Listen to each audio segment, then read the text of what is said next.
The Kenya Aviation Workers Union has suspended for 2 weeks the planned strike initially scheduled for Monday to pave way for talks. The union Secretary-General Moses Ndiema on Saturday announced the suspension of the strike to dialogue with the Transport Cabinet Secretary Davis Chirchir. Key among their demands is the rejection of the proposed deal with India's Adani Airport Holdings Company to develop the country's biggest airport. The union claims the partnership will lead to job losses. Abdiaziz Hashim with the details.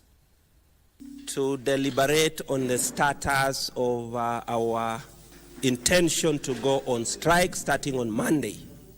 With less than 48 hours to the planned strike, the union leaders appear to retreat and announced they will give a dialogue a chance. And after lengthy deliberations, you were requested to pause our strike action and to allow dialogue to take place. The Kenya Aviation Workers Union say they plan to meet Transport Cabinet Secretary Davis Chirchir to air their grievances. We will postpone our strike action for 2 weeks.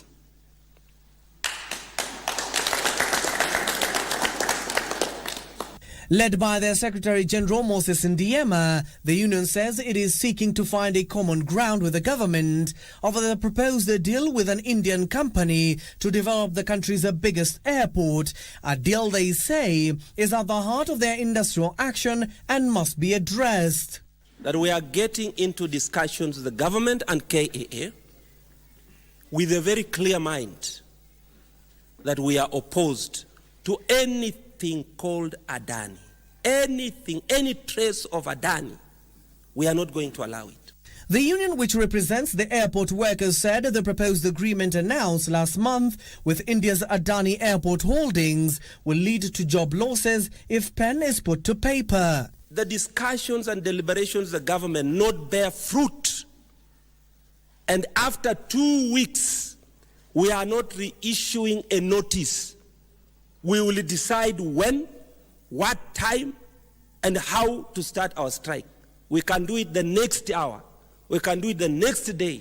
We can do it after 3 days, a time of our own choosing. Moreover, the union has made it clear that the top management of the Kenya Airports Authority KAA and the Kenya Airways ought to take responsibility for not sensitizing the airport workers on the deal. The highway of relieving some people, some managers of their roles, both at KAA and KQ. We will not end this dispute with the same people who have occasioned pain, who have, come up with punitive policies, decisions against our members. Already KAA said that contingency measures were put in place to ensure seamless airport operations amid talks to avert the workers' strike, which was initially set for Monday. Abdiaziz Hashim for Legends Edition.